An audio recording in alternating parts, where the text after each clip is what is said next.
Should be going live anyway.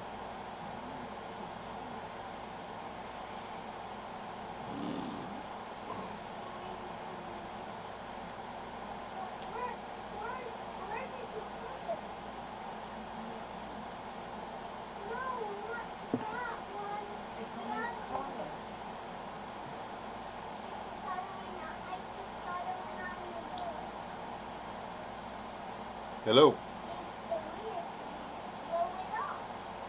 Let's see, dash out for the gold star, Christopher Warnicki for silver, and David Ginther gets bronze. Hey, Half Crazy and Frank. Guns, poop floats, ha, yeah.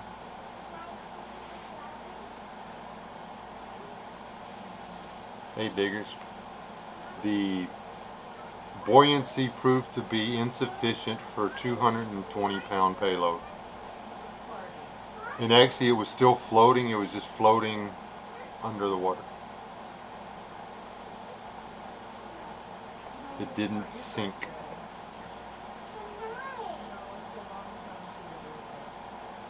True. But now I know enough to build one that will work just fine. The full video is edited and being processed. I never thought about the 108-degree temperatures affecting the foam. Well, it was 107 in the shade. I don't know how hot it was whenever we'd walk out in the sun. I know I got hot.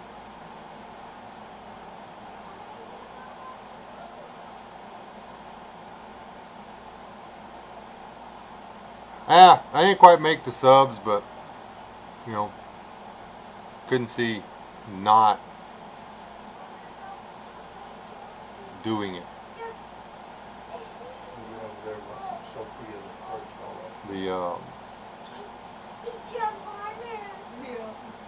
What do you call it? Everybody that had been following along and stuff, it just wouldn't have been cool, but it was fun. It got the whole family out at the creek at the same time.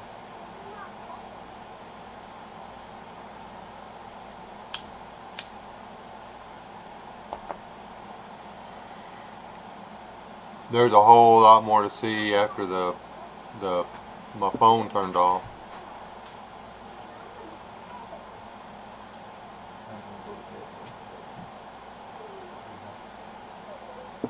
Who'd I miss? There's David.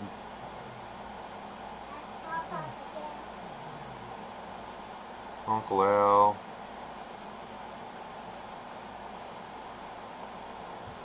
Guns.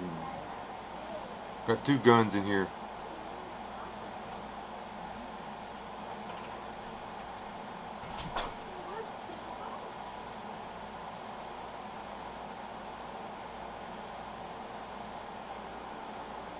Got the looking at the way it was riding in the water when the other people were in it.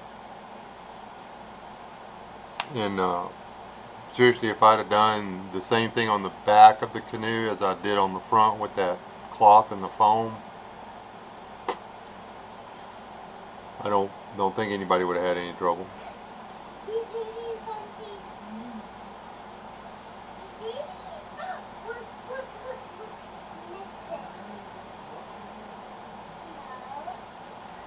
The weight or the front of the boat being more buoyant kept it like up.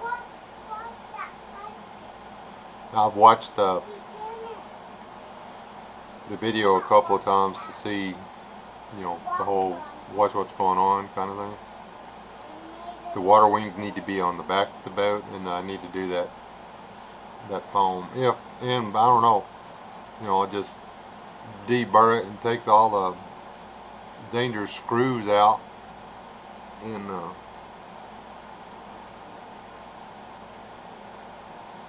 I don't know, everybody had a lot of fun at it. Probably won't throw it away. I was planning on just pitching it, but probably hold on to it now.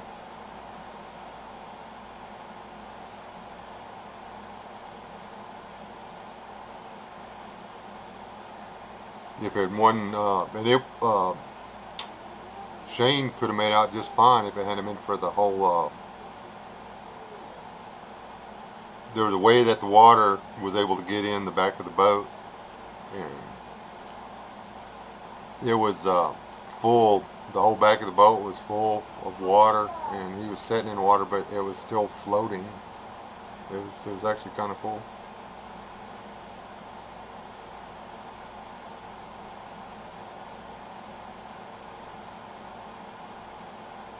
Oh, it was the hull itself was waterproof. It never had any leaks. There, no water got in through any of the wells or seams or anything.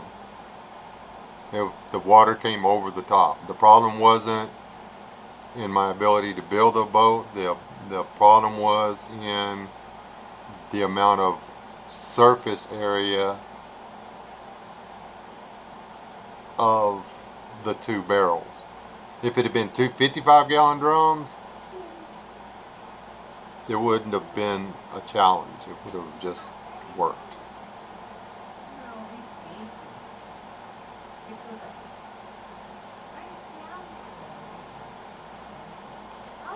Hey, what'd you say?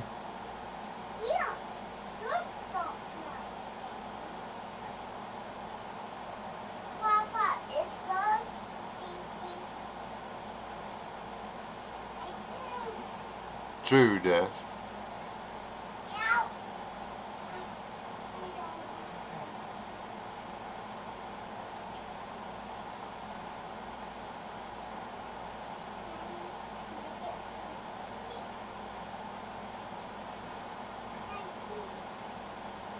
My coffee cup. I saw my coffee cup.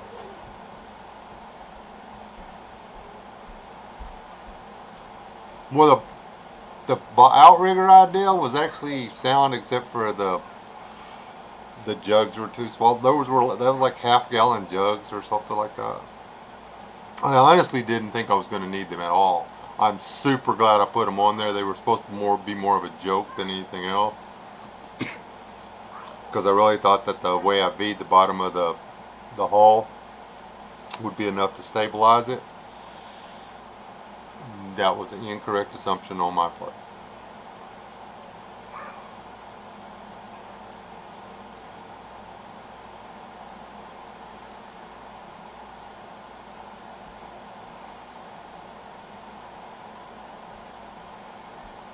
While I was piddling with this thing, I have got so many ideas in my head for ways to make boats now, it's not even funny. People think about a boat and they're like, oh, it's got to be this or that. And no, not really. You just want the water to stay on the outside. You want something that'll push water away and float you up. Something that will allow you to navigate in the water.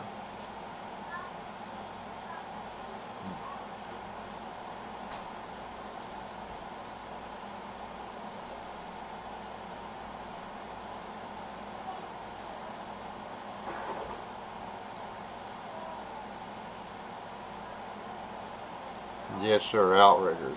The little water wings were very important.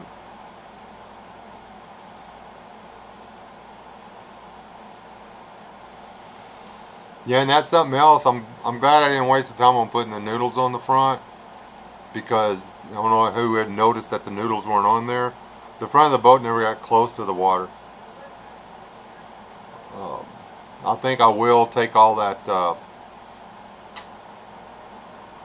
duct tape and stuff off the back where they're joined together, and I'll do the same thing with the cloth that I did with the front. And I'll just, you know, if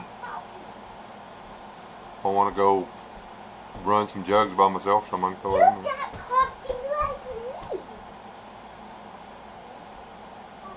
I actually thought about making a, trying to make a canoe out of shipping containers, just to see if I could. But coming up with 8 or 10 extra hours to build something like that. It's not the easiest thing in the world. If y'all watch the whole series, y'all maybe had to watch an hour and a half, 2 hours. There was actually 7 or 8 hours involved in that.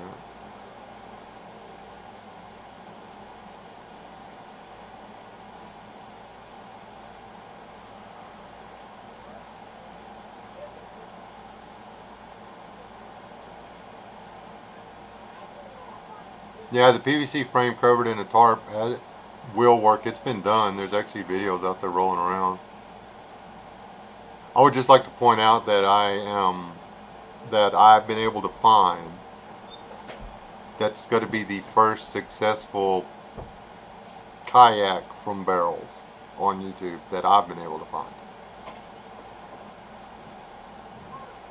I could be wrong, but I don't think I am, because I looked hard, because I wanted to steal somebody else's ideas, and there weren't any. Well, one guy kind of sort of did one, which was kind of cool, and it sort of worked.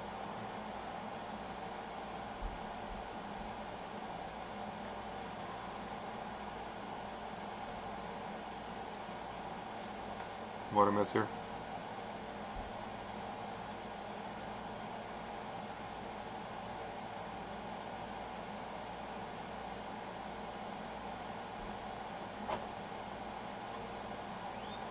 There you go, guns. That will work fine.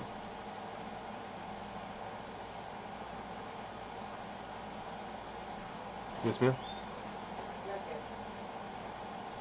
Oh, they watch the TV.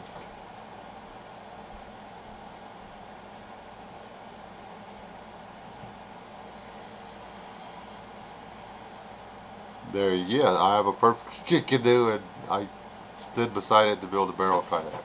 Exactly right. What do you say? I'm convinced you can build anything you set your mind on. I've been told that before. What did Wayne say? I hate you. You can do anything. That's one of the best compliments I ever got in my life. What did he say?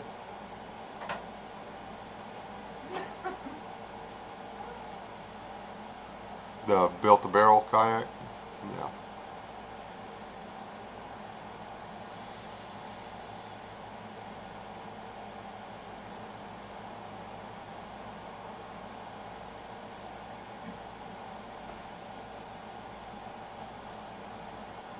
How much concrete do I need per wooden fence post? 3 foot deep pole. How tall is the fence post, boss? Guns, how tall is your fence going to be? And what kind of dirt did you put it in? If you've got clay soil, you don't need any. Just take the fence posts out and put however far they're going to be in the ground, and cover them with roofing tar. And if it's clay, just put 6 inches of clay back in the hole. Pack it, on a rock bar. It's got the pokey end to break the rock, and then on the other end it's got that big round handle looking thing that nobody knows what's for. That's for tramping the dirt back down.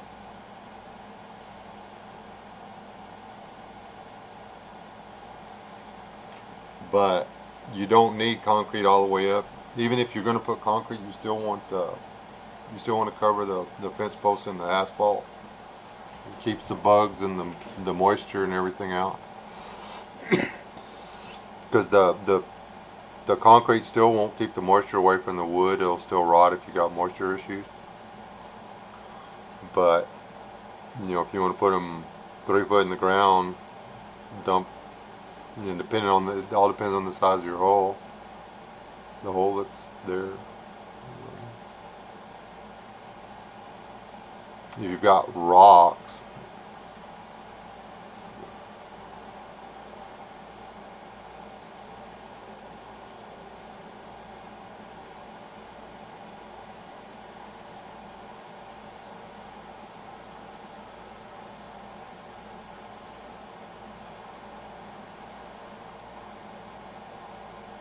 And if you're asking what I would do, the answer is around here, I wouldn't sink a post 3 foot for nothing. But I don't know, 2.5 feet, and then put a bag of sackcrete around it. That's it.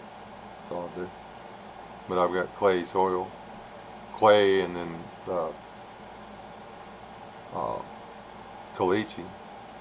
You get that caliche wet though and pack it down. You put a little water in it when you fill the hole up, and then pack it down with that tramping rod. It turns into rock. So.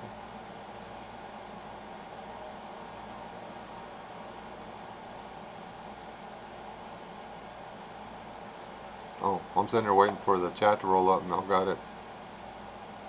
I don't have it live.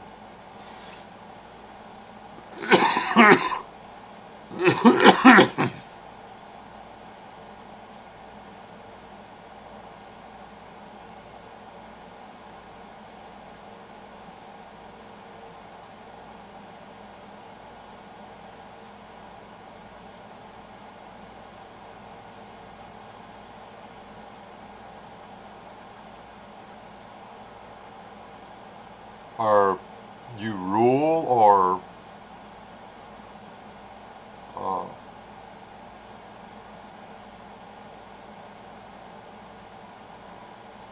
are you in some kind of city code or whatever? What, I mean, are you putting up a solid fence, like a wooden privacy fence, or what?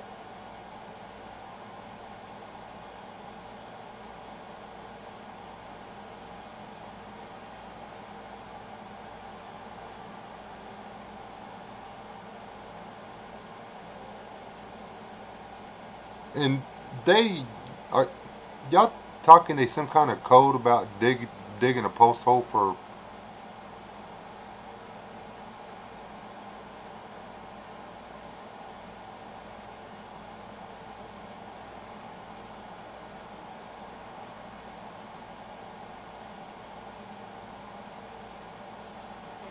I'll get some more of the videos from San Antonio up.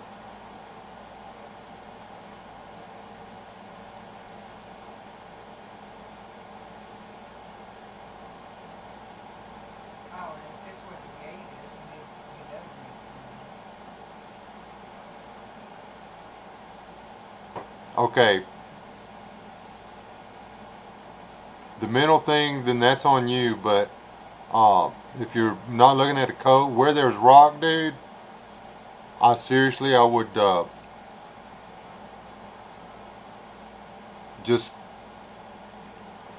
pack the crushed rock that I dug out of the hole back around the bottom, because you're just looking for stability.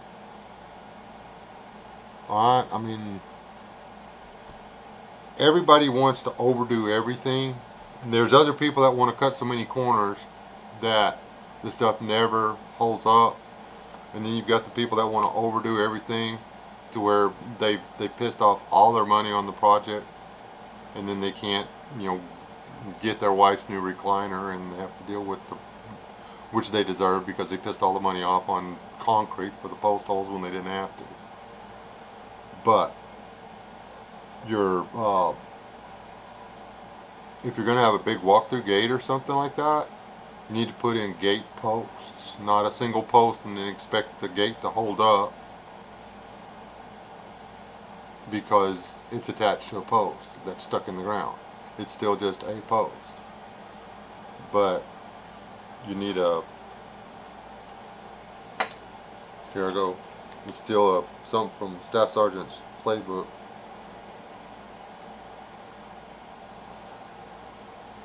You're not going to be able to see that, that's red ink.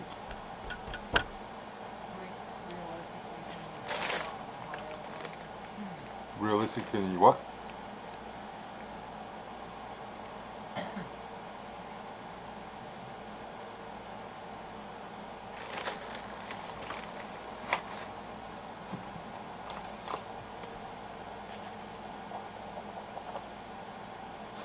Doesn't work. Doesn't work. Oh, Sharpie.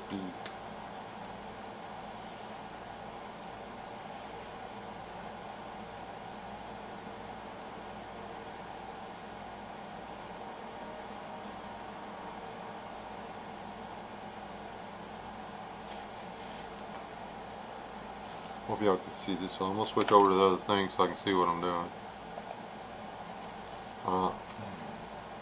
See that little chair looking thing? Oops. This one is where your gate would attach, and this one here just goes over and ties to this other post. This only has to be about 2 foot. I mean, you can make it 2 foot, 3 foot, whatever. Or, you know, where I was going to put my gate, you know, if I put 4-inch 4x4 wood posts all the rest of the way, this, my gate posts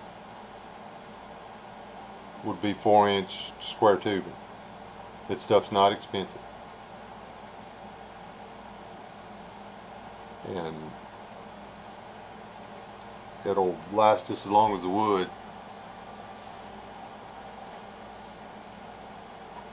And then you do that, and the weight of the gate trying to pull the post over is negated by that bar, that other little piece that's going over to the other fence post, which you do down low, because then it gives, you know, the leverage. This one's only up here 2.5, 3 foot is holding the center of this, so the weight up here, it doesn't have the leverage to pull the other posts over.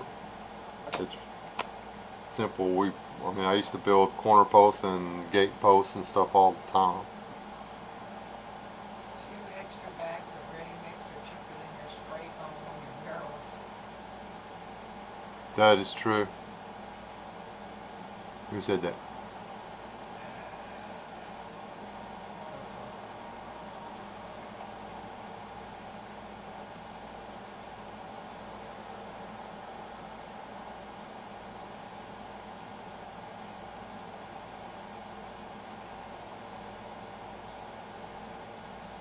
But people start talking about building fence, and I imagine like around here. I mean, a friend of mine, he strings,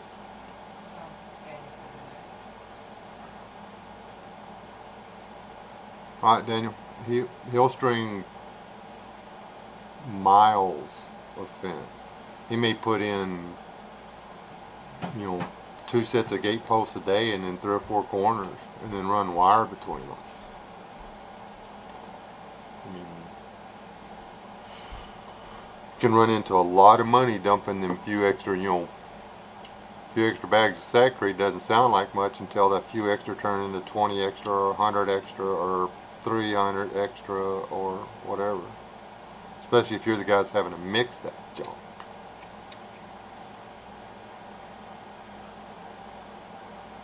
If you've got a post that's going in sandy soil, you're going to need the hole to be bigger, and you're going to need to put a lot more concrete in it. It's kind of hard. The answer to that question is something that's going to have to be made by you there, because it's your dirt.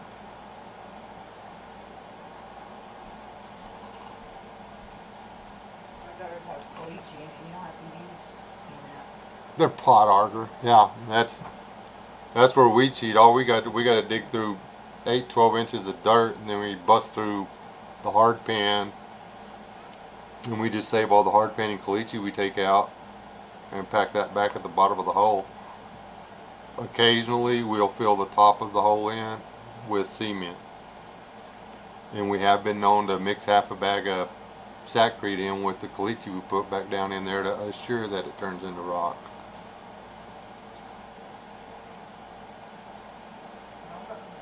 Elle was saying sand sounds like an affordable way to secure some grants. Not around here, it ain't. No, sand. Well, you can put river sand in a hole if you can get it packed down and get something on top of it to lock it in place, because it won't move. But here, putting a fence post in the sand around here and stuff is a waste of time. That fence post is just going to lay down.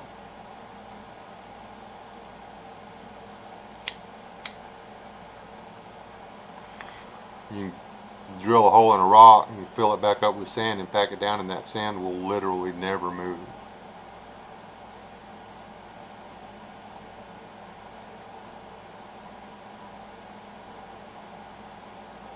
Sand does not pack as well as clay soil or finely ground, or blow sand will work.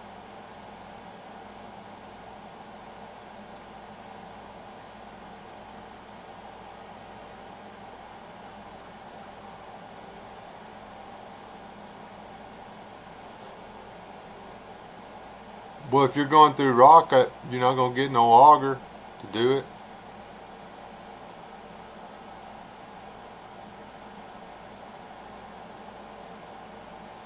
I don't know, y'all may have different rock. I hadn't found an auger yet that'll go through this hard pin out here.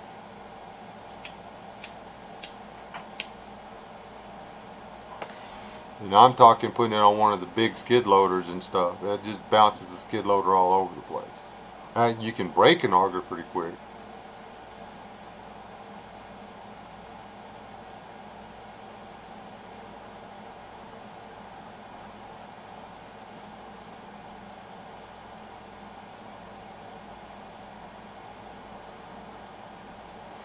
Yeah, I've seen guys use their pressure washer to cut their post holes. Hey, Lily.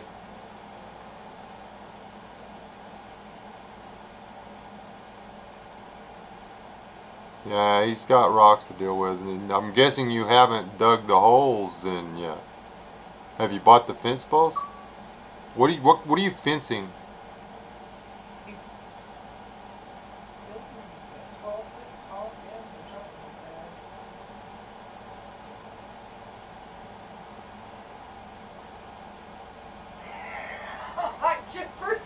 What did I miss it again?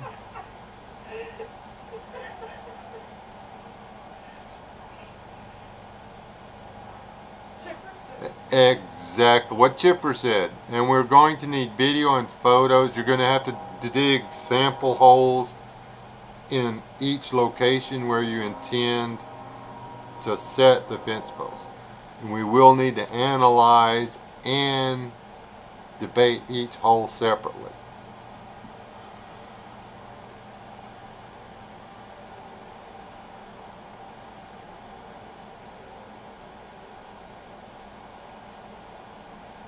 And stuff.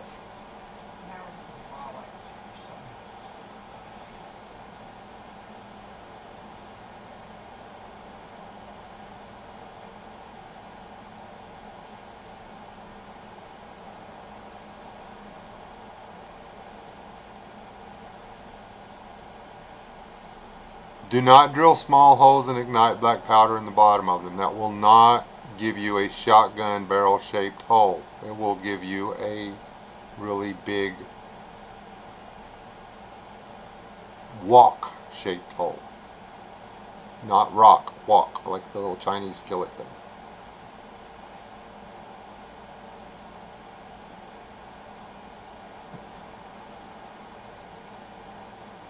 A backhoe for a fence post. Backhoe for a fence post? Holy crap. Or maybe he's talking about Elle's ditch. Oh, ditch or whatever. She wanted to build a root cellar or something.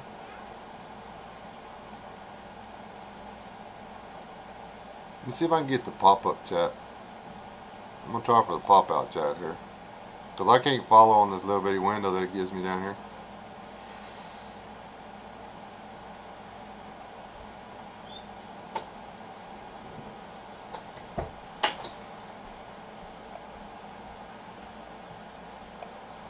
I love the way my chat always has this serious topic and crowd. I tried that the other day and nobody was getting into it. So.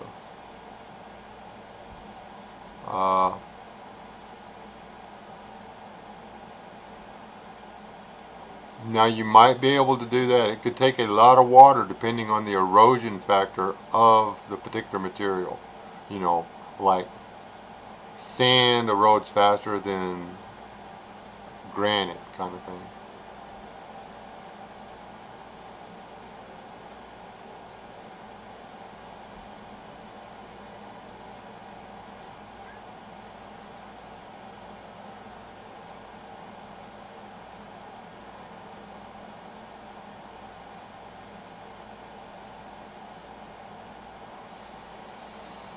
Don't forget the 4x6s cross members to hold up the plywood floor.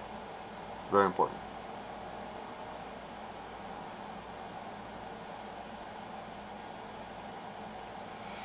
No, I did not fall out. I never fell out of the boat. Now, they were trying to get me. I followed my daughter's suggestion, and I wound up getting very wet. Getting out of the kayak. It was quite comedic, and I left it in the video.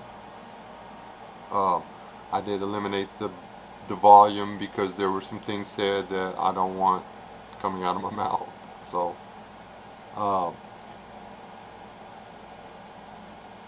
yes.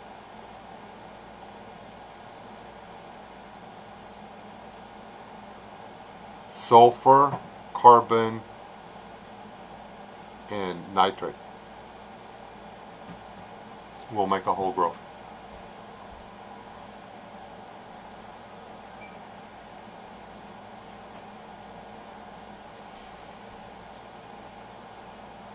Where did they go? Huh? Where did they go? They, Kirsten went to work. I don't know where she went.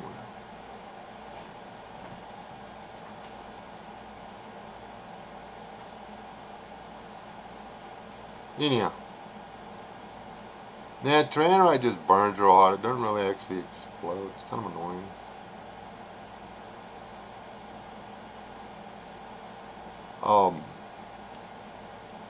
Why are you building a 12-foot fence, Guns?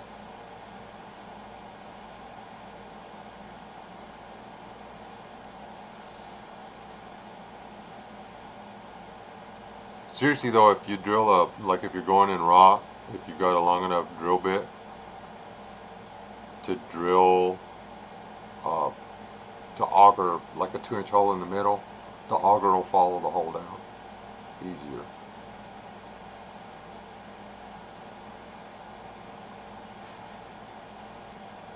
Tell them there's candy buried.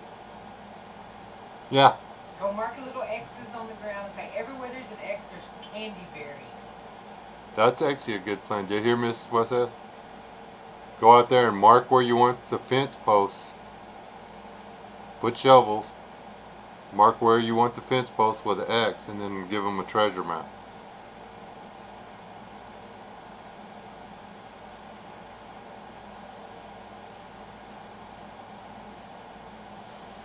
Alright, Ashley. I'm alive.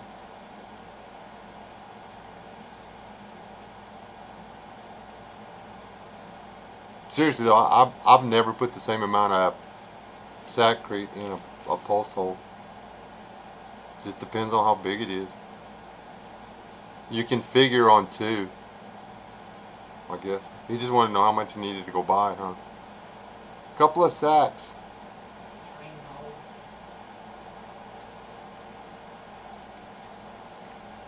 holes. I wonder if he wants to try to keep the deer out. Good luck with that. There's 2 rednecks in there now. 2 rednecks. Oh, Renegade and Yeah. Half Crazy. Yeah. We'll just call Half Crazy Crazy, and then we'll call Redneck Hippies Redneck. out. Keep the he's trying to keep the hippies out.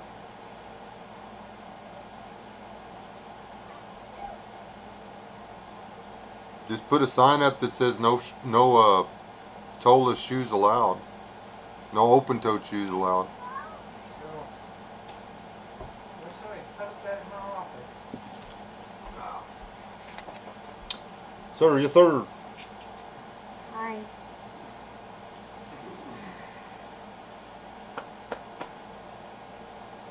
This young feller here captained the boat too, didn't he?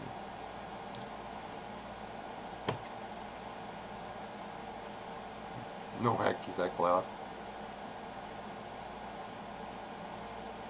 I kind of figured that about you, Elle. Are you tired, Dolly? I don't know. I think you're probably tired.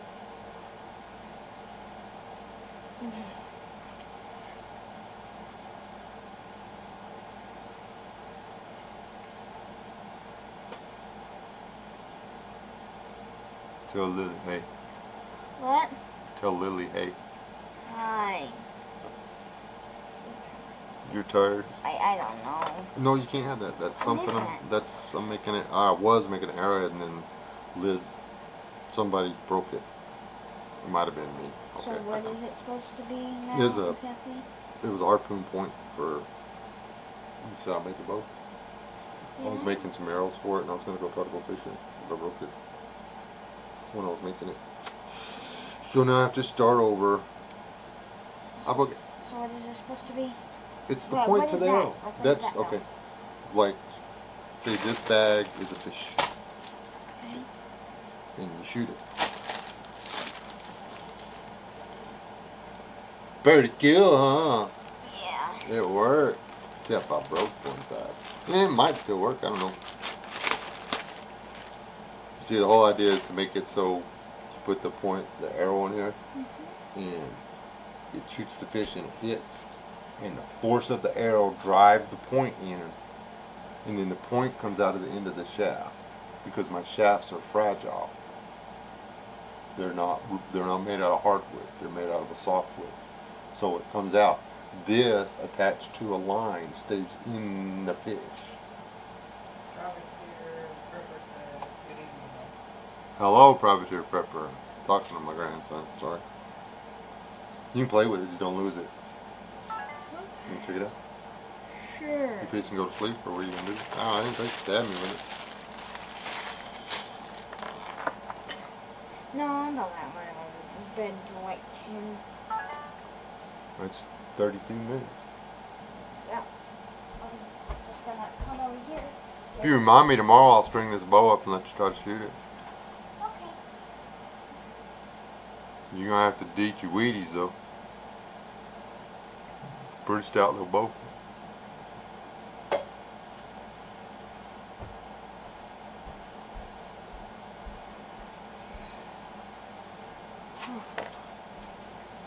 Go back in there. You know what? We call stray peacocks in Texas, right?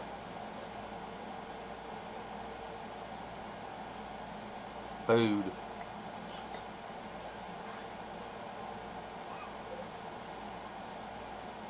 I don't do steel toes either, but you kick the corner of the coffee table with your shoes on, it's uncomfortable. You kick the corner of the coffee table with flip-flops on, and you get, what's that stuff where you cuss all the time? Tourette's real fast. Right there.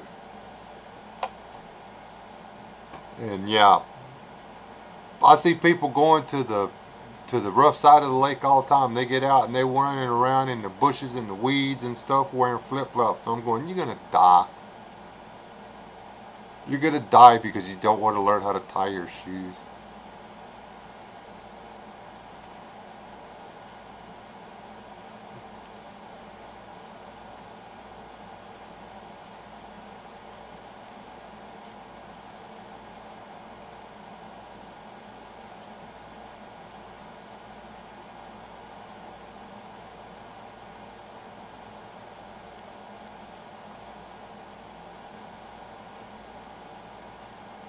Yep.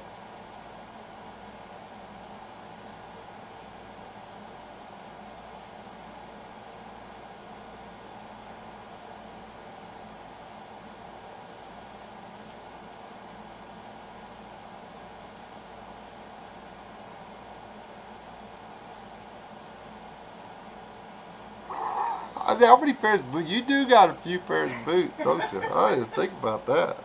I'm a ton of boots. You got a ton of boots. We want leather up above our calves. You know,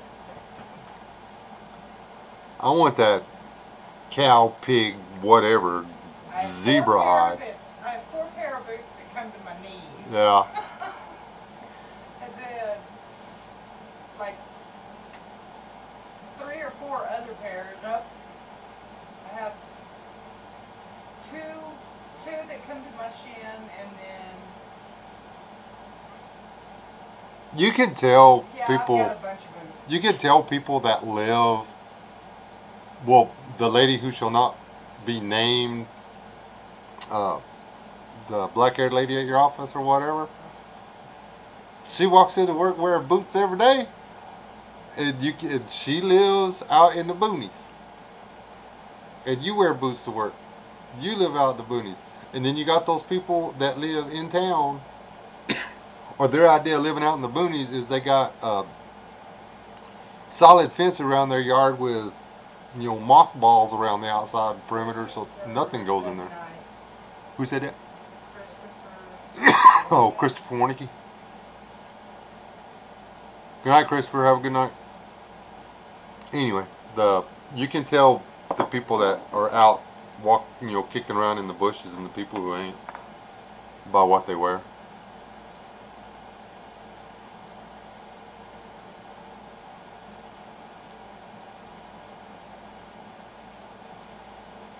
Well, I got the arms now. Now I'll go out in it barefooted. I didn't say that, but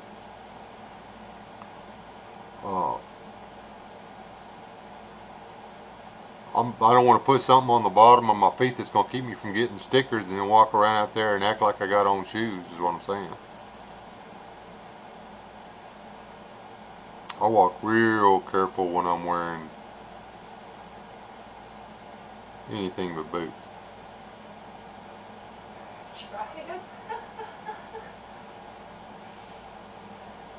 I think he may actually take flip-flops more than me.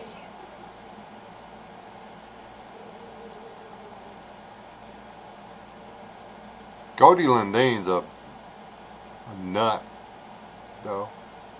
I like him. He knows his stuff. You talk about somebody that's do more YouTube or whatever. I think he makes more money doing it face to face than he would off of a few little video ads he'd get on here. You know how hard it is to make a fish harpoon using nothing but a pocket knife? Sometimes I set the bar too high.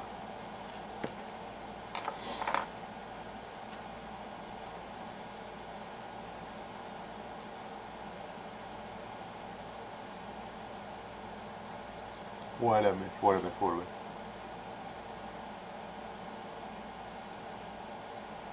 minute. That's funny smoking.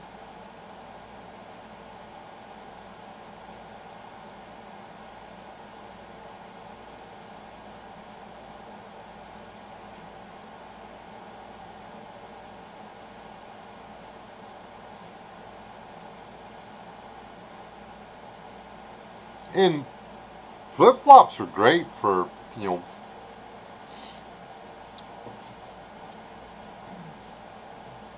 taking showers at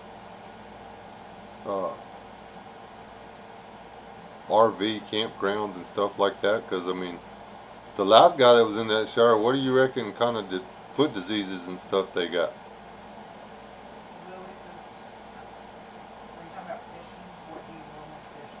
What do I normally fish with?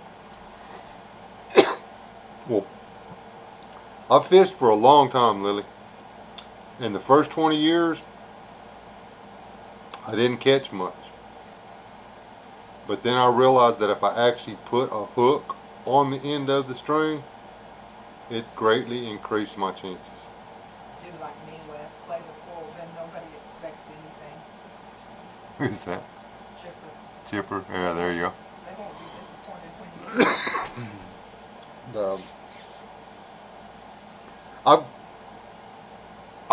back to that fishing. Look. And then the 20 years following that, my success was increased. Up until recently, when I found out that there is this thing called bait, that you put the hook on the end of the string and then you put the bait on the hook and you throw the baited hook out into the water. I catch fish pretty regularly now. As far as what kind of bait, it can be anything: bugs, maggots, kittens, lizard tails. There's no need to kill the whole lizard. Catch the lizard, break its tail off, let the lizard go, put the tail on the line, pitch it out in the water. It wiggles forever. Minnows, cut bait is the best. It's my favorite. I actually prefer to find a rotten animal on the side of the road, flip it over, scoop up some of the maggots, and then go to one part of the lake, catch a bunch of the little perch, chop them into little pieces, put those on the hook, and then throw that out there. And that's a true story. Just for the record.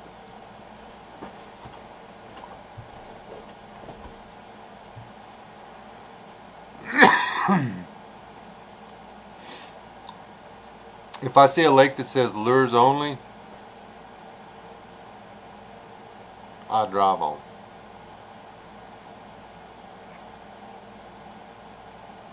Now, if I see fellow fisher people banking fish for no reason, I get upset. Hey, Charlene, fishing and gambling.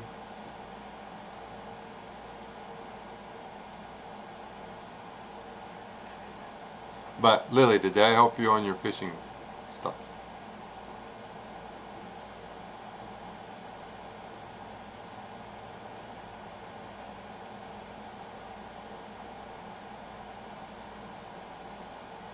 Yeah, it hurts to walk barefoot around here.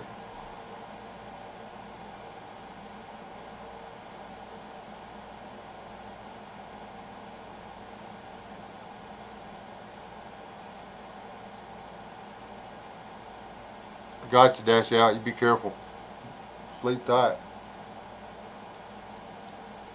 You want me to show you how to swing a machete? Lily said, good advice. Those Japanese beetles are carrying up the apple trees. I use those too, stinking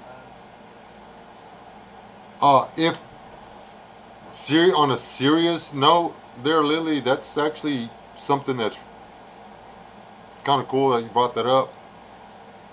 If you can catch the large, because it takes the beetles a long time to mature. If you can find the larva before they turn into the beetles, then they make you. There's some debate whether or not you should eat them right now. So I'm not going to say they're edible, but you can put the gnarly little booger on a hook. Yeah, I told him good night. And there you go. Every time you kill a larva, you stop an adult beetle. Every time you stop an adult beetle, you stop 400 to 600 beetle larvae. It's a win-win. You could wind up with 70, 80, 100 calories in your frying pan by using, instead of going to Walmart and buying your bait, digging it out of a tree limb. It's an option.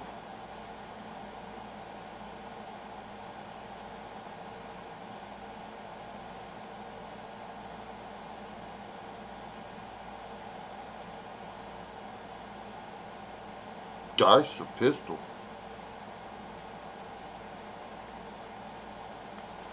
Ooh.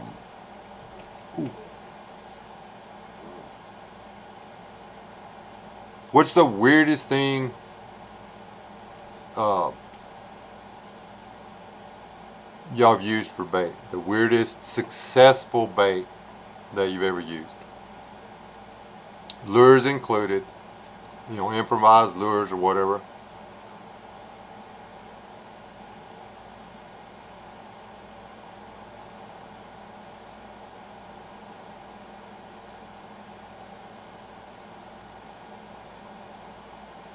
You know, that's actually a pretty good idea.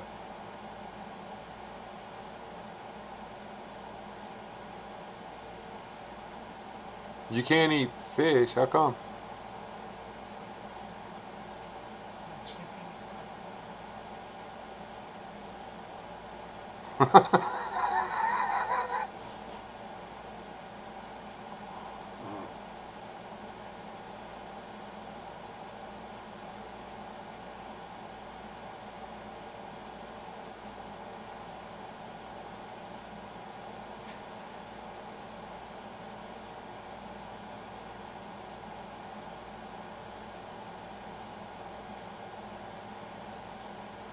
Cat food.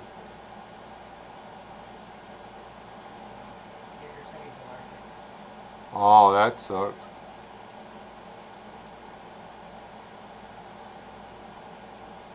Yeah, I've used a hook with nothing on it. Then see, you cheat. I don't cheat. You cheat. Just because I catch more fish. My wife cheats at fishing. I have the record for the smallest too. Yes, she does.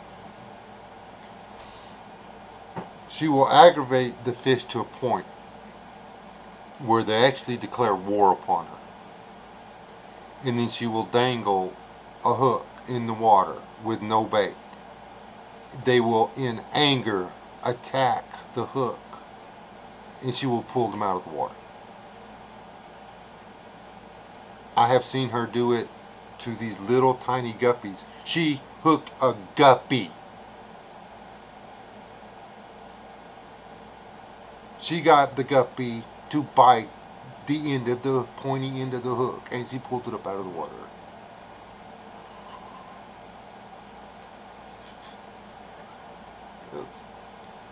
And we actually have a family superstition. If we go fishing, we try to get her to get in the water first, so she can catch the first fish. Because if she catches one, then everybody's catching fish. It's just like something that's always happened. If she catches the first fish, everybody catches fish. And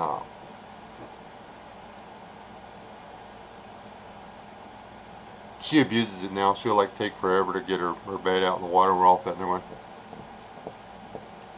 and she's just over there smiling, moving real slow.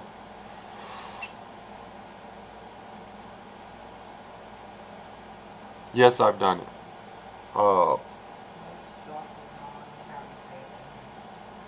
Hey, docile one. Somewhere in one of my early videos, I make my own fishing line, my own fishing hook, and I go fish. See who? What are your thoughts on thorns as primitive fishing? That's what I was just talking about.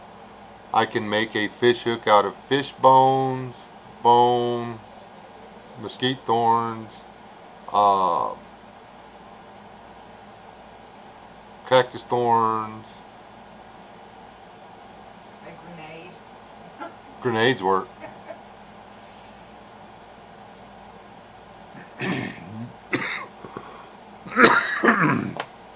We don't have night crawlers around here. We have these stupid little red wigglers or whatever that come apart when you try to put them on the hook.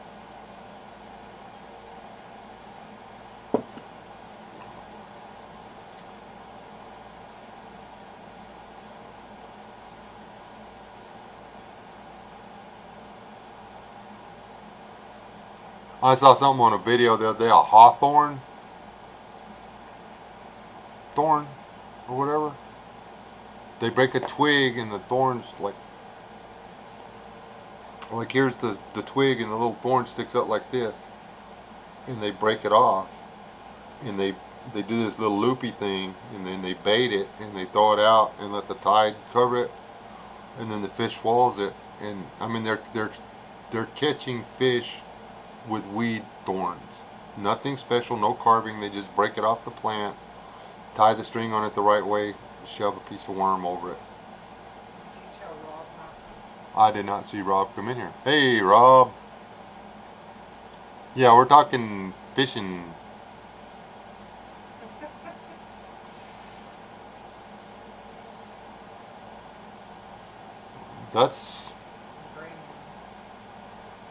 Hey, great man, that's a pretty good garden you got going there.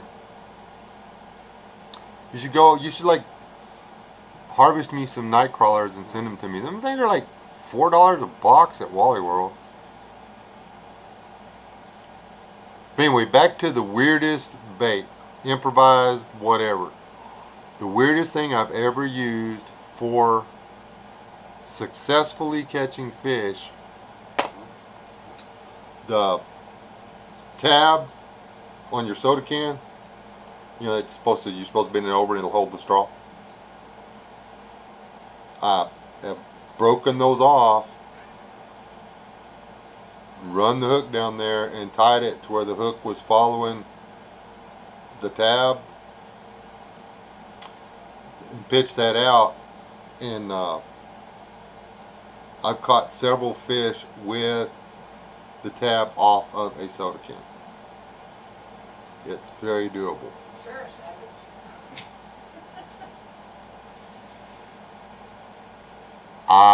Depends on whether or not the ice melts, I guess. They do it all the time. They overnight. We used to get food overnighted. It was kind of cool. Dry ice, if they were in containers and dry ice. Yeah, containers and dry ice, I guess, would work. Probably. If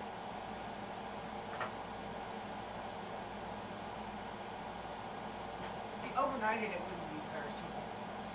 Yeah, overnight that'd be expensive worms, though.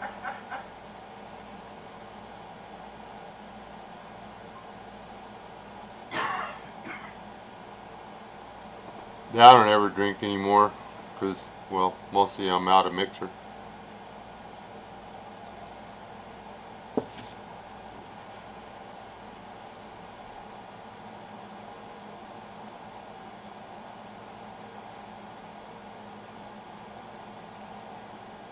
No, but I saw a guy use onion. Bait is about the only thing marshmallows is good for.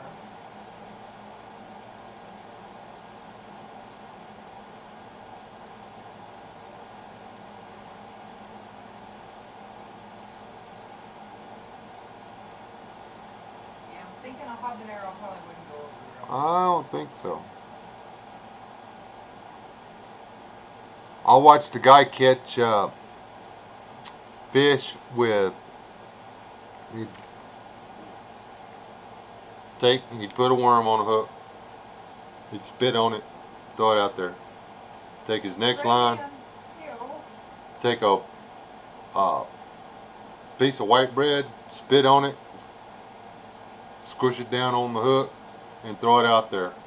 Reel the one with the worm in, take the fish off, reel the one in with the bread on it, take it off.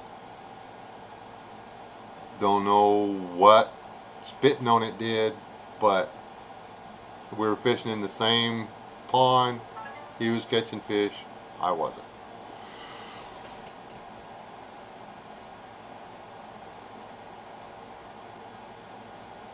A few buckets is all that's needed.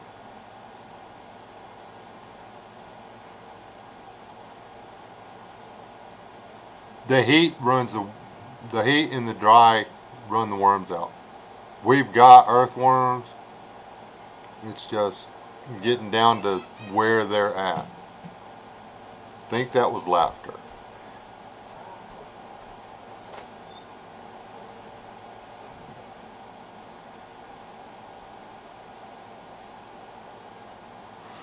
What is I don't know.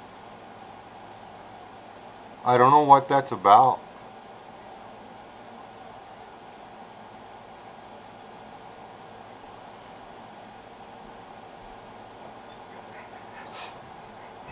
Your granddaughter.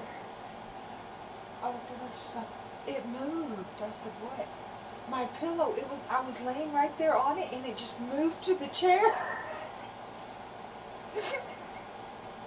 She's on that big pillow and so it keeps sliding because she doesn't sit still. But it didn't just jump on the chair.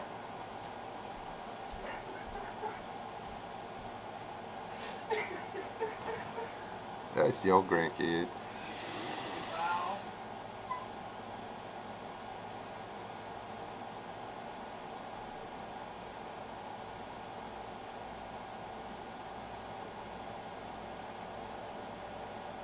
So what Chipper's saying is old people do that. Evidently, it was an old black guy. I mean, I still don't know what he was spitting on No, it I for. thought maybe you were doing it. No, I'm thinking about trying it. Yeah, when I do the Rob, I will try to get out there with a camera tomorrow. Savage's little talk about the soil and the worms and everything. You asked if the heat would affect the compost or whatever, so I did that whole. I put the plastic. I went and cleaned the chicken house and put straight into the thing from the chicken house or whatever, and watered it and covered it up and stuff, and then all this other stuff happened, and it's been out there for what, 2 months now. I haven't flipped it, stirred it, nothing or whatever, but usually what'll happen is I'll keep it wet so the earthworms will crawl up through those little holes in the bottom, and the earthworms will get up in there and they'll do some of the work on the composting. But anyway, tomorrow I will go out there, I'll take the 20 minutes and we will check and see if 100+ degree heat on that black plastic composting thing of mine prevents it from working or not. If I open that up and cause a spark and it explodes from the methane, I just want you to know it's your fault.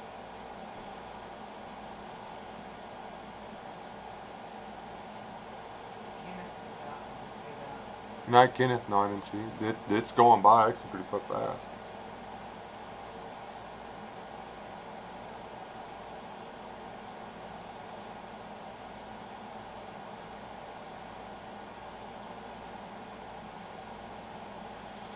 Pillow Geists, yeah.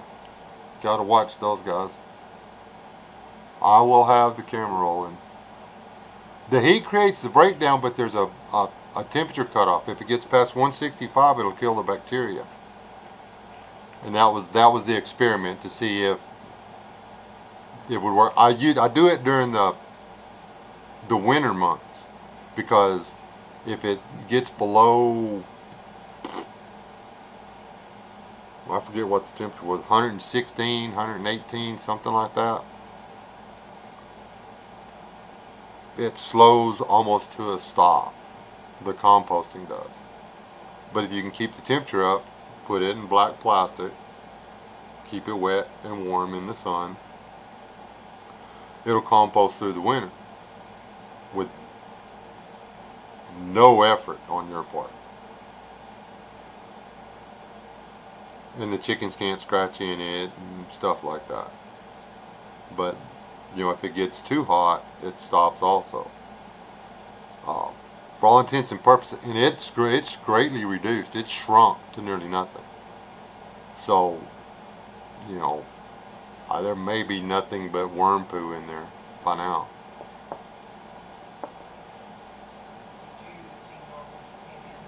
I didn't see that Normal came in. Hey, Normal. Nameless. No, I want to get him started. Isn't that what those things are called? Those little white, brownish worms that you feed the chickens? Mealworms? Yeah.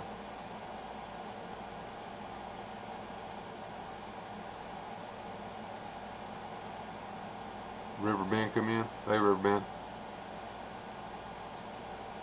You can compost half your town. Did your town get tore up, Riverbend?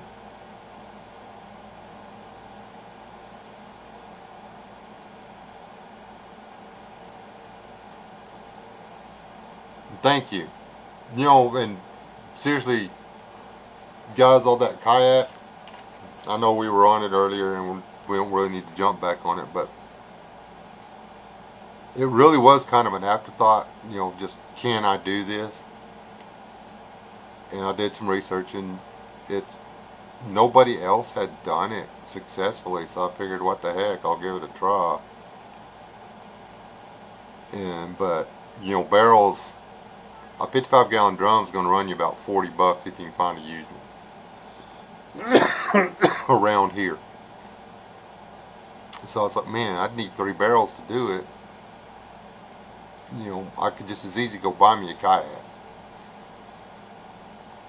So, anyway, I did it. It was to see if it could be done. Because I see all these guys with all these fancy tools and these big workshops and stuff building these barrel boats out, and they're going out there. I mean, they're taking the barrel and building a frame around it and going out and making a pontoon. I can build a dock.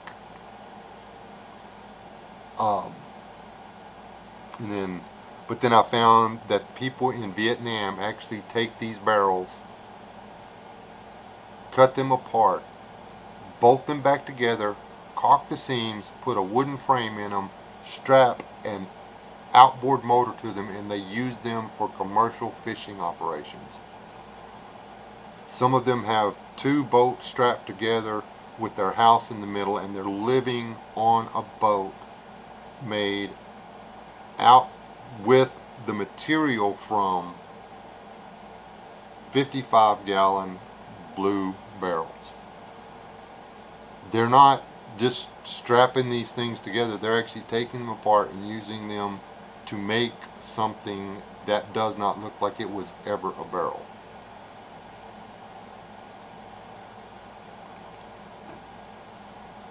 Get to know people from third world countries. They're going to be the new world leaders in Tiahuanaco. Yeah. Because they're going to be the ones that's left. Now, I'm facing to make a lot of people mad, and it's not because they got the best guns and gear and the mostest ammo. It's because they know how to make do with what they got. They know where to find the groceries. They know what's edible. They know that it's important to have extra groceries. They know how to take river water and make it drinkable. They haven't forgotten how to live with Mother Nature instead of trying to subdue Mother Nature and make her their slave. So they're gonna be around a while.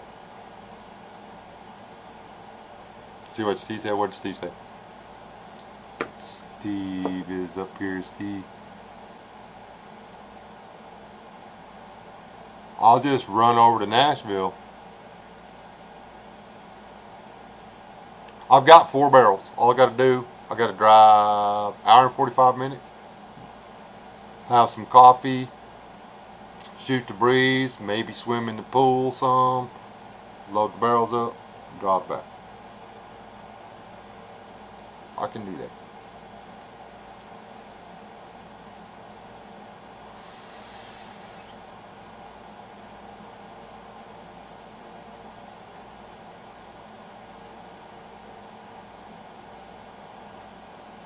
I fully believe, having done what I did, that it will not be any problem at all in manufacturing a 100% viably working 10-foot canoe.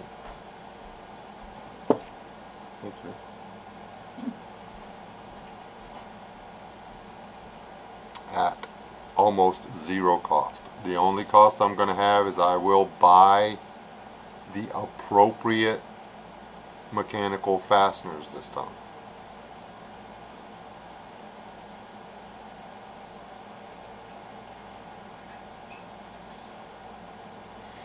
I'll have to spend about 20 bucks on screws, maybe 30.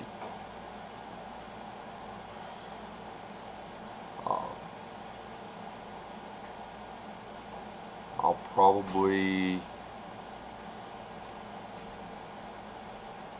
have, I don't know, less than $20 worth of lumber in it, and it'll be something I can use from now on for anything I want to do.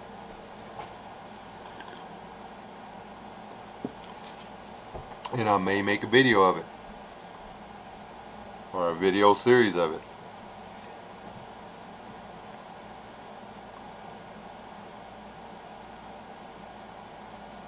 Matter of fact, probably will because this is me. What Digger say?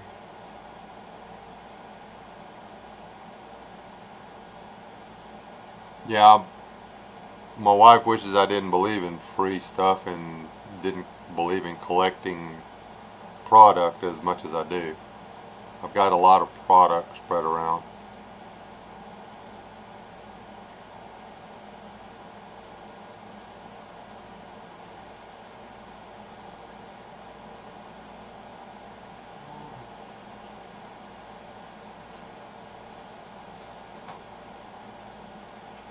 Yeah, the metal drums, or you can buy a wood stove kit for them online from Amazon. I don't know, I think they're about 60, 80 bucks or something like that. They got them at Tractor Supply sometimes too. And then you can take a little angle grinder and cut the appropriate holes in there, bolt the doors and the smokestack and stuff on there, and boom, instant wood burning stove.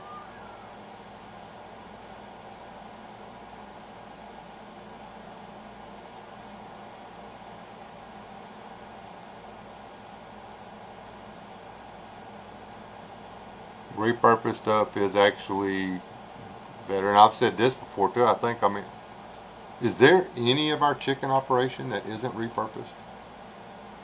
Everything we've got is repurposed.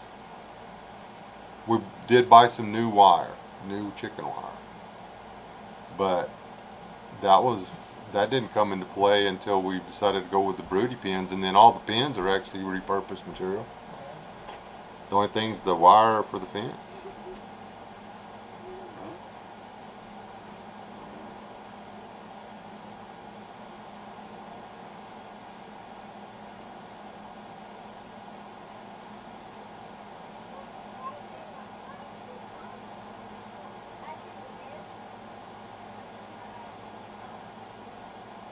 And see, I actually thought about getting the rivets instead of the screws to rivet the stuff in place.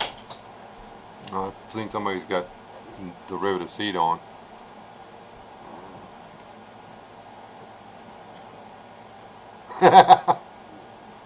Good luck, Riverbend. Hey, Trey.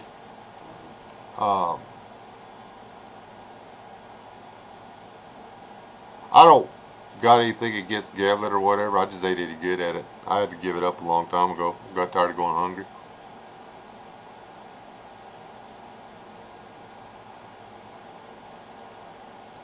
I ain't got no kind of poker face. I get a good hand. Everybody knows it.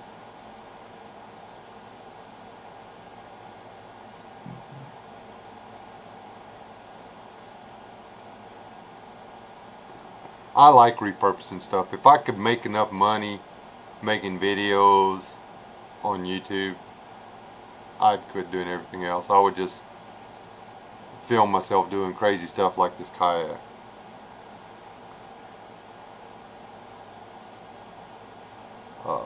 I've got so many ideas. I got so much stuff out there that I could turn into something. It's not even fun. Alright, Lily. Have a good night. Remember, when you put the hook on the end of the string, you should tie it. Because if you don't, it'll just come off.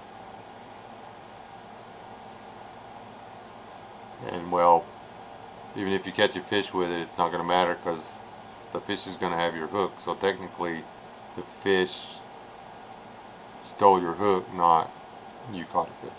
So,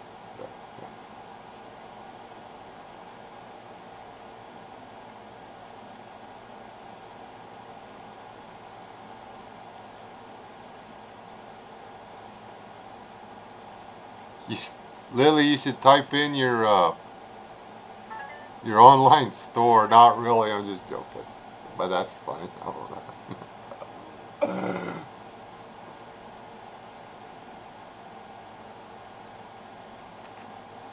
Hold on.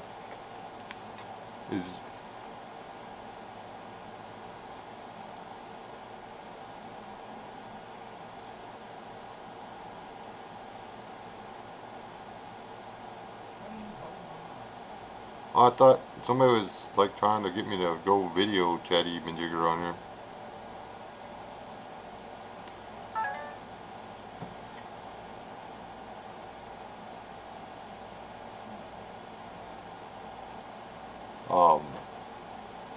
I don't know how to work that Instagram thing.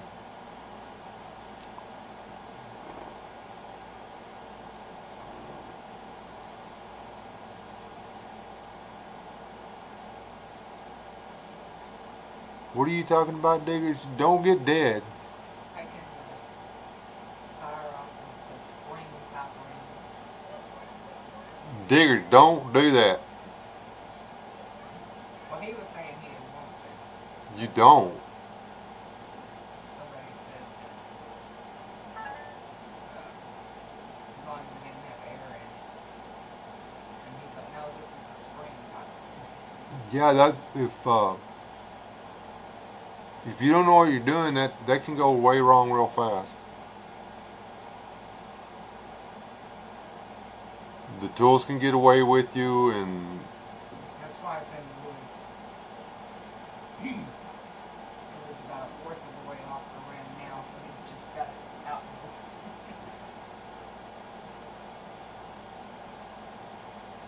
is there any air pressure on it or anything? What is this thing off of?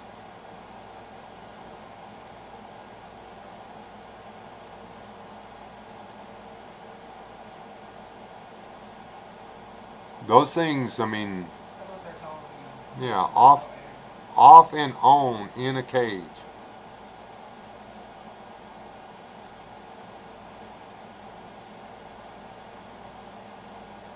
Leave it in the woods, yeah. Yeah. Alright, let me tell you a story. And I love you, honey, and I'm sorry. Let me tell you a story about an old boy that didn't think it was going to happen to him.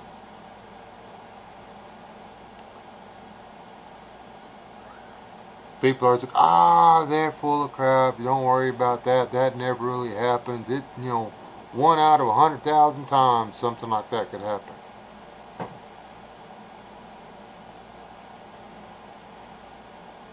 Good man finds a good family, gets married, has a good wife, good stepkids, good job. He wants to do something nice for somebody on his new wife's side of the family.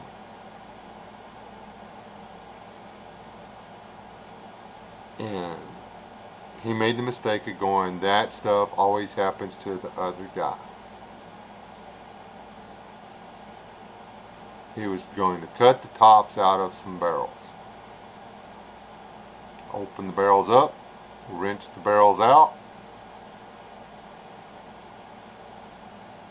Didn't want to take the time to use a barrel cutter, which is safe.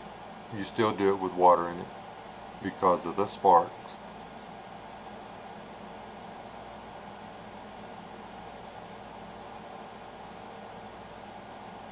He tried to use a torch. The barrel exploded. The top of the barrel come off and killed him. This is a true story. This was in our family. Leave that freaking rim alone. We're all worried about survival and preparedness and all these scenarios that could happen or can't happen, or we need to make sure we've got a medic or a doctor or a veterinarian or this, that, or everything else. Just living life, we need all those things. And I'm not accusing anybody of being less than intelligent. That's not where I'm going. It's just I've done the same thing. I've been in the hospital more than once because I didn't think something all the way through. It's not me being smarter or me trying to down talk anybody or make anybody feel bad about something. I've already got t-shirts on a lot of stuff.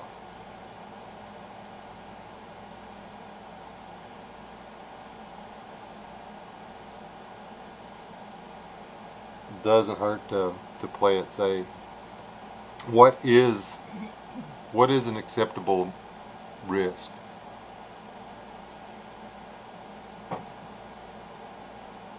That's a little equation we need to be working out. Is what is an acceptable risk?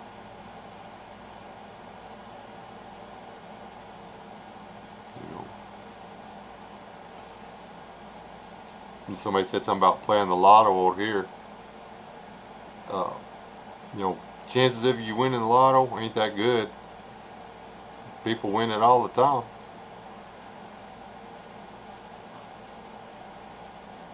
And chances of getting bit by a sea snake are real slim. People get bit by a sea snake every year. What's that little bitty tiny jellyfish over in Australia? It's like little bitty. It's like this big. Chances of getting stung by one ain't that good, but people die from them every year.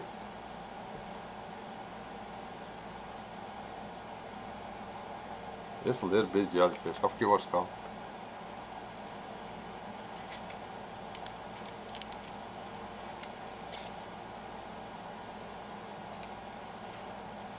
Is it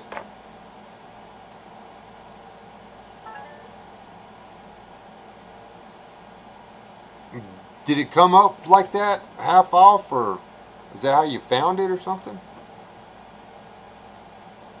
Because it doesn't cost that much for the tire guy to pop them off. Well, not around here. It's like $30 or something.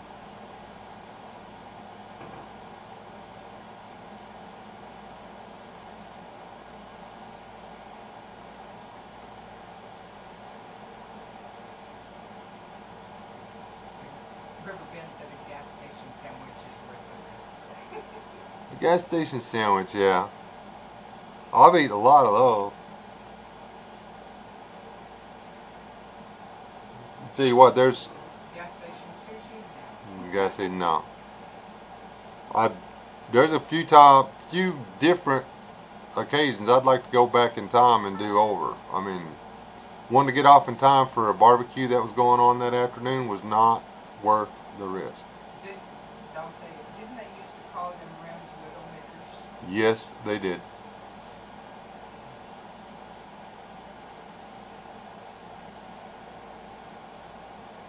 There's a cafe here in town that used to have a tire shop. One of the beams in the top of the back of the cafe, which is no longer a truck stop, still has the mark in it from the split ring hitting the beam. Diggers.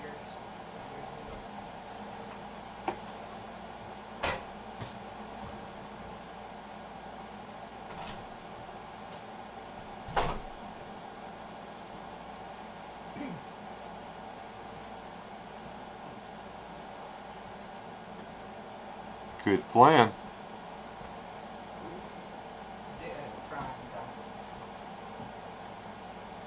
Alright, Tron, good night.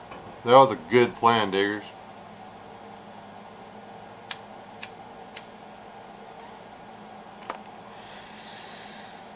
Now, L. Stewart's suggestion of the tannerite might actually be a pretty good one on that one. But get video. Do it when it's raining so it doesn't burn everything down. Check with your local law enforcement.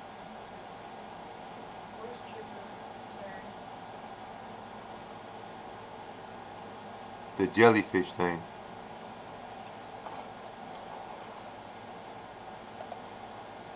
Let's see what Chipper's sharing. You prove rednecks can float.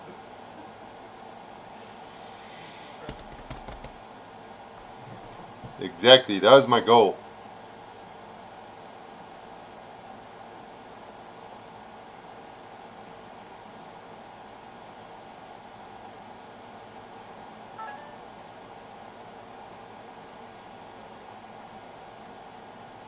Yeah, those little guys. Don't play with those. Oh, okay. That's a good plan, but yeah, those things will knock you dead. They're little bitty. They're even smaller than I was holding up a while ago.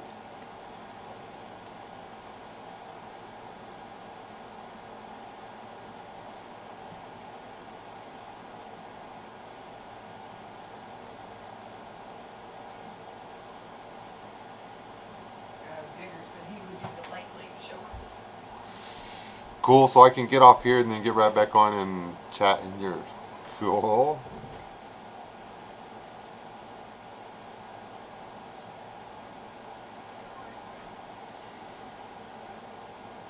Alright, Normal, have a good night.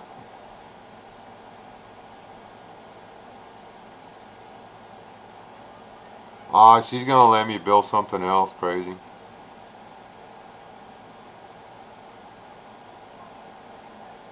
Actually have a plan for a motorized one of sorts.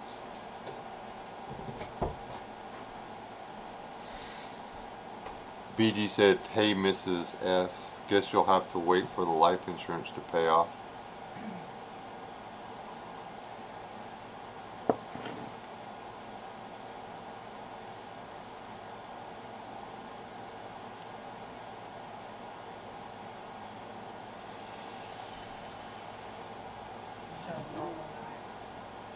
Yeah, I told Normal that. They did.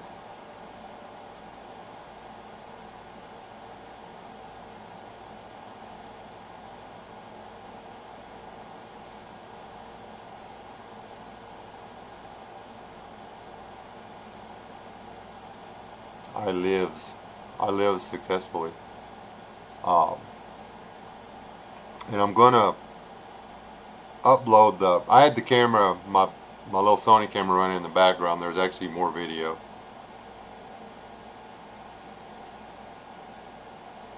I want a bolt action in 7.62 by 39. I honestly wish that you could get a Mosin style rifle chambered in that. Well, that's just no fun. Hey, if I get mine fixed up, I'll come up there and you can show me how to stick them gar.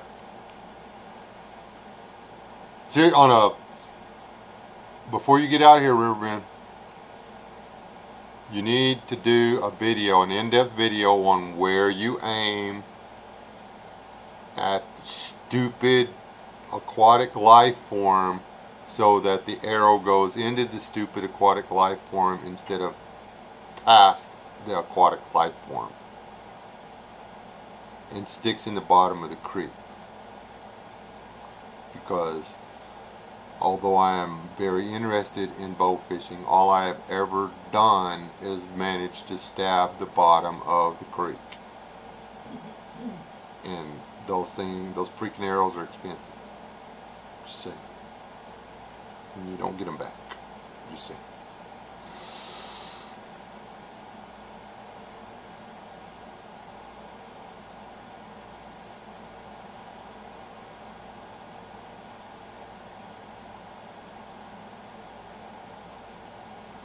That little creek we're at today, I did not realize you could launch into it with I didn't think there was enough water in it to launch anything. I'm so putting my canoe in that thing.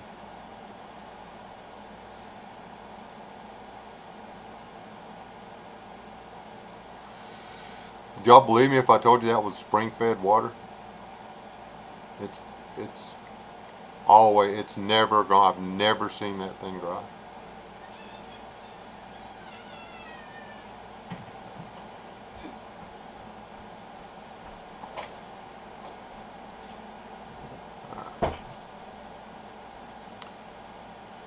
Okay, Diggers is back.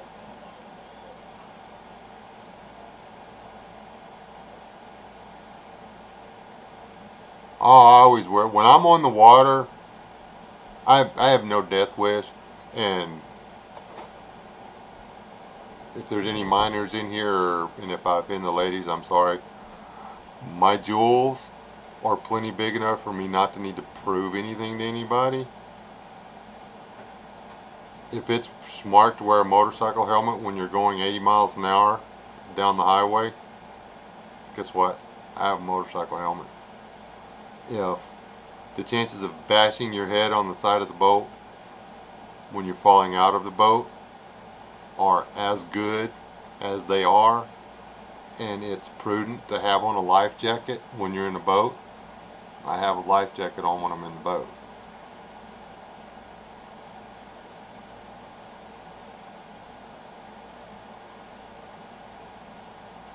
Who is somebody else to tell you whether or not you're cool, tough, or that you ain't scared? It's your life. Why are you going to risk it to prove something to somebody else? There you go. Yeah, I'm going to...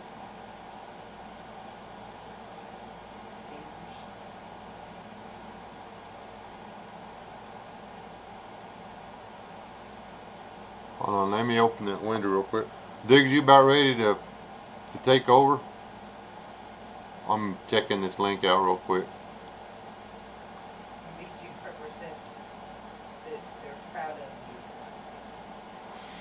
Thank you. Like I said, oh, yeah, I know you can get one, but I want, these are actually cool. I've looked at some of them. But, go away now. Thank you.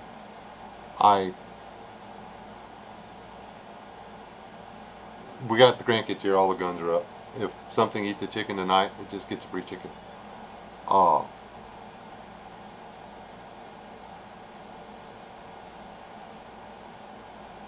I just want something that would be the right era.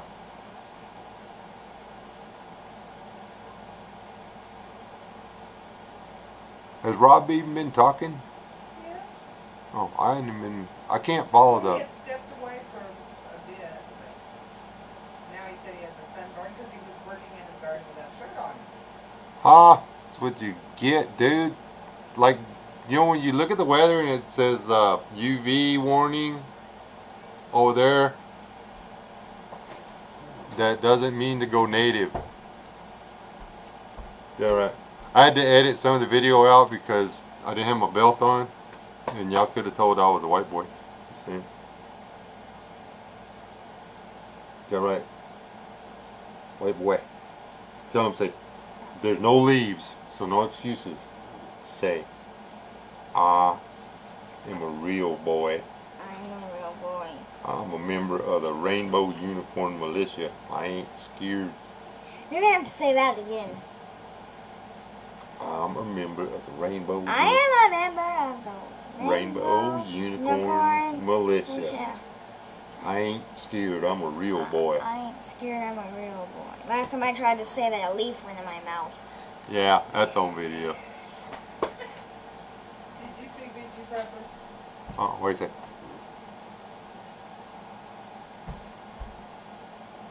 Let's send me your address via DM. Direct messaging? Or maybe it's with the I team. can send you the congratulatory. Cool. I have a post office box on my main page.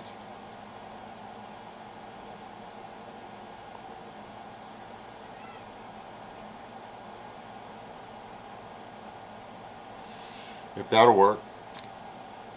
If it won't, I have an email. Here's my email, BG.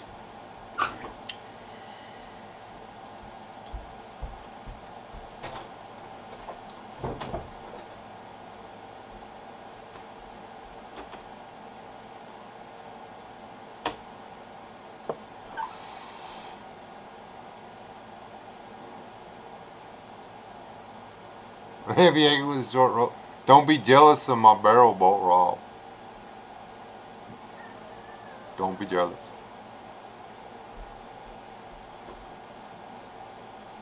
Alright, guys.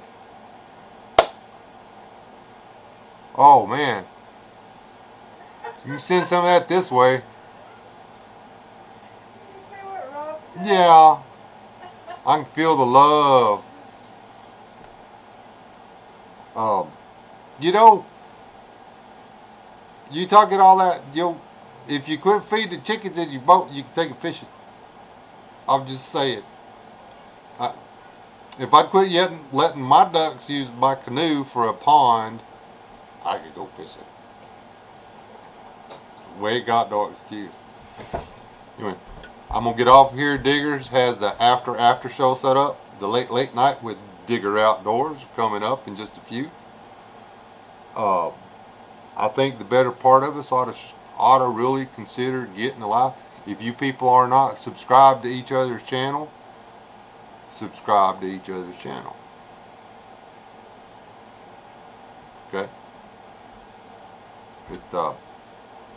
It's good for your soul to see your numbers move. Okay? God bless y'all. Y'all stay alive, don't die. Diggers, I'll be over there in just a minute. I can poke fun of people over in the chat, which is the fun part. God bless y'all. Stay alive, don't die. Till night. Bye. Good night. Thought you was asleep anyway. No. I was going to. Well, I wasn't going to do it. I was just going to sit on my phone. Then Leah is watching Netflix and like shaking the bed. Oh, you have a little sister. You having little sister issues? Yes, that's why as soon as you're done with this, I'm standing around here. Ah! Okay, guys, I gotta stay live.